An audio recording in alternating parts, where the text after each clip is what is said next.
What's going on, guys? Billy here, and just recently I purchased the DJI Osmo Action. I was a little bit hesitant to buy this just because I don't really use action cameras all that much, but I've got to say I'm glad that I did because this thing has totally changed my opinion on action cameras as a whole, and I think that this camera is probably the best that you can buy right now in this genre. Now, I started out with the GoPro Hero 2 a long time ago, and then I upgraded to, I believe, the GoPro Hero 3 Silver, and then I went to the GoPro Hero 4, which I still have. It still required that external housing that you had to put around the camera to make it waterproof, and then I purchased the GoPro Hero 5, but from there I didn't upgrade. That's because all of these had these subtle differences, and the Hero 7 does have the hyper smooth, which is awesome, but the same thing held true about all these cameras, and that's the fact that they all just sat inside of my desk collecting dust. Now, the purpose of this video is to give you guys my first impressions of the Osmo Action. This is in no way a review. I need to spend a lot more time with this camera, shooting with it, to give you my full review, but I've used it for a good amount of time, and I think that I can give you some helpful insight if you've got one on the way, or maybe if you're looking to purchase one, because again, I don't use action cameras all that much, but I think it says a lot that it's kind of made me want to use action cameras more just because of this camera. I think that there's so many good things about it. So what I want to do is begin by just going in and shooting right on the Osmo Action. I think this is going to be killer for vlogging just because it's so light, it's so easy to use. I think that the rock steady stabilization is perfect. I don't have the camera shaking all around. Also, it's super wide, so I don't need to hold the camera super far away from me. Also, I love the colors on it. You can shoot in D-Cine-alike. I think that I'm going to continue to shoot in D-Cine-alike in the future, but for now I'm shooting in the normal profile. I've got no ND filter on, and also I'm using just the audio right out of the camera because I want to see how this thing functions. And now what I want to do is go shoot a little bit more on the Osmo Action.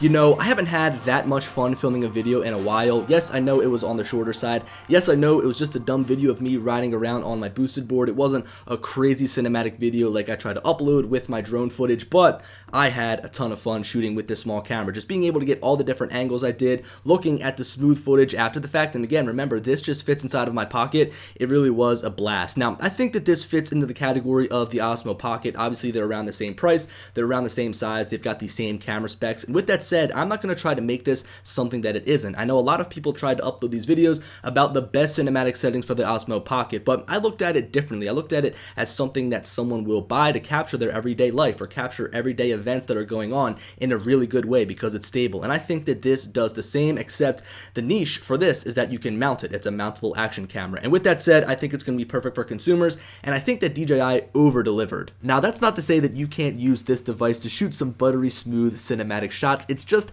that it probably isn't the best option in certain situations because the lens is so wide. That's why I think that it's better used as a personal camera to record your everyday activities or even to vlog, like the example I showed you in the beginning of this video. I mean, what would be easier than just walking around with this palm-sized camera? There's no fragile mechanical gimbal to deal with like on the Osmo Pocket, and the rock steady image stabilization can do the job well enough. Speaking of rock steady, have you guys seen how stable the shots are that I've been showing in this video? Like how smooth the shots are? I've been using this camera a ton on my boosted board, which does eliminate the shake that would come from walking with the camera, but when I would hit bumps that shake my board up to my whole body, the camera doesn't even waver. There's no shake in the footage, and if anything, it just bounces forwards or backwards to compensate for the movement of my hand. Even when I'm off of my board and on my feet, walking, vlogging, doing anything, it's still just so stable. Now look, electronic image stabilization like Rocksteady found in the Osmo Action is always going to be inferior to that of a mechanical gimbal, something that uses motors to balance the camera to compensate for movements from the operator. That's why we see 3-axis gimbals or sometimes 2-axis gimbals found on drones, because it's up there, it's in the wind, it's flying at fast speeds, and if you didn't have that gimbal, it would be shaking all around. Now, yes, electronic image stabilization can do the trick, but it doesn't do it quite like a 3-axis gimbal. But here's the thing, we're talking about a drone up in the air. whereas right now we're talking about just a $350 camera, and for that, I think that electronic image stabilization is all you need. You really don't need a full-blown mechanical gimbal on a camera of this caliber. To prove my point, I want you to look at this side-by-side comparison, and I want you to tell me which is the Osmo Pocket and which is the Osmo Action. Both cameras shoot great images, and maybe the field of view gives it away if you guys are really picky about that. I'll give you a second to decide. Look at both of them. Which one's the Action? Which one's the Pocket? On the right is the Osmo Action, and on the left is the Osmo Pocket. I seriously can't tell the difference and almost got the two confused as I sat here and edited the video together. Both files were there and I was like, all right, which one's the Pocket, which one's for the Action?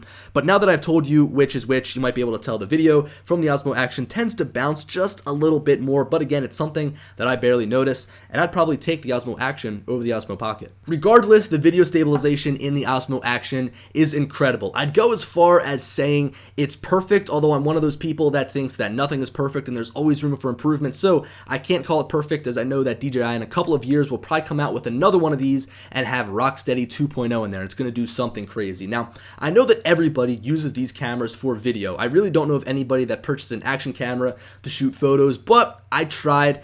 And I mean, come on. These photos look awesome. I touched them up in Lightroom just to show you exactly what this camera is capable of. And in fact, I think that I shot all of these in JPEG, not even in raw DNG. But I can see myself using this more often to take photos for Instagram or Facebook or maybe even Twitter. I don't think it's something that would replace my phone as like an everyday capture device for photos, but it's still great when I want something that takes really wide photos. So now we have to address the onboard microphone. You guys heard it earlier in the video. It sounds a little bit flat, and when I bring it into my post-production software, Final Cut Pro, it's really soft. Like, it's really not all that loud. Now, that's to be expected because they did have to waterproof this camera. They had to cover that microphone somehow, but I'd say that the mic in the Osmo Pocket and really any smartphone is better than the Osmo Action. Now, you can edit the audio. It does sound a little bit better, so this is the audio after I tweaked it a little bit in Final Cut Pro. Again, it makes it sound better, but I am going to try to find an external solution, some sort of external mic.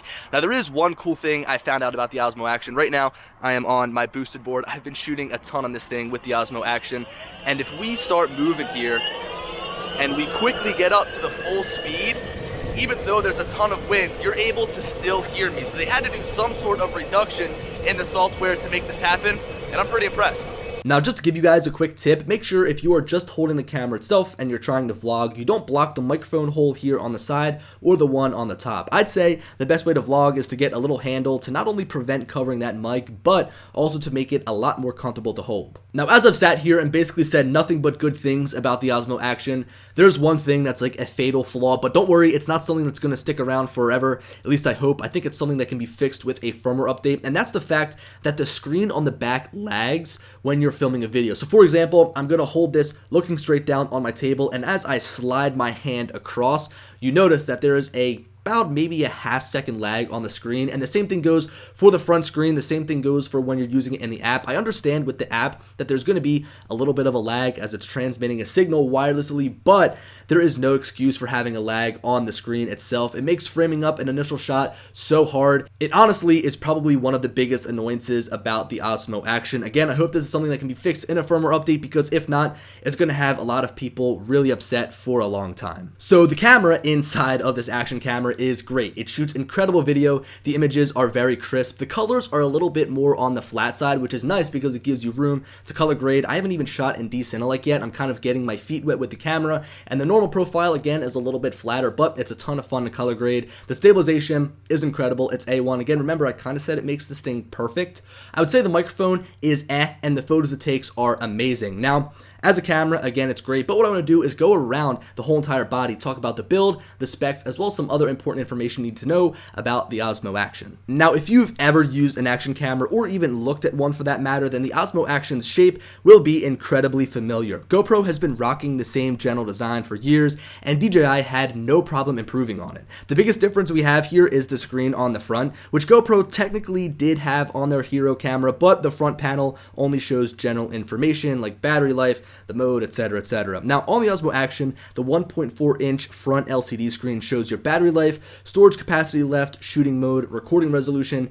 and the image that is being shown, which is huge for selfie takers or vloggers. Now the back 2.25-inch screen is also pretty bright, and unlike the smaller screen on the front, can be used to change various settings. This screen is a lot easier to navigate than the small Osmo Pockets screen, which makes the need to connect to your smartphone a lot less frequent. Just as a quick tip, because this took me forever to figure out, you have to hold the quick switch button here on the side to switch between screens. Around the rest of the device, we have a grill for ventilation underneath of the camera, which is protected by a UV filter that can be screwed off and replaced with filters. On the right side is the quick switch button for swapping between modes, and underneath of that is a small door that reveals the USB-C charging port and the micro SD card slot. On the bottom is the battery, which is held by two separate mounting points so that it stays in there and also so that it's all waterproof. And finally, up on top, we have the power button, the record and shutter button, as well as a status LED. Something I wish that DJI did here is implement more LEDs all around the camera, just like GoPro does, but maybe that's just me. The overall build quality of the Osmo Action is solid. I would say that this is probably the most premium action camera that I've used. It just feels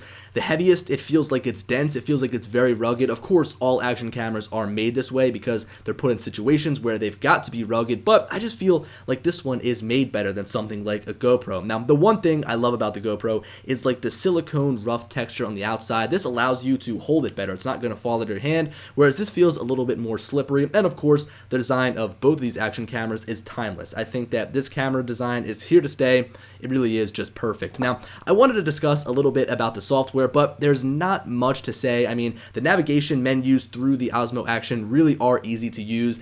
It's a breeze to just switch your resolution or switch between photo and video mode, really whatever you've got to do. I've just been using the screen on the back. I don't find myself using the Mimo app all that much, but it's there for you if you want to use it to kind of change some more intricate settings, like maybe the white balance or maybe the color profile you're shooting in. That's where it comes in handy. The one thing I really wish this app could do is display the image in like a portrait mode so I could hold it straight up rather than having to hold it sideways. It just kind of acts all weird. But guys, that wraps up my first impressions of the DJI Osmo Action. I am currently in love with this camera. I've been shooting with it for about 36 hours. It really has totally changed my mind about action cameras and how they are used, because I feel like they can be used in so many different situations other than just those moments where you want a camera to mount to your head because you're biking, or maybe you want to mount it to your jet ski because you're going out on the water. Again, these cameras are so versatile. It's the summertime right now. I can't help but think that DJI planned this release perfectly, and I can't wait to use it in a ton of different situations. This thing truly has changed my mind about action cameras, and I can't wait to report to you guys in a couple of weeks about my findings with this camera, and I can't wait to see all the firmware updates that come out, and I also can't wait to put it on a ton of different accessories. I mean, I'm just rambling at this point, but you guys get it. This camera's awesome. Those are my first impressions, and I hope you guys enjoyed the video. Anyway, I'll talk to you later. Peace.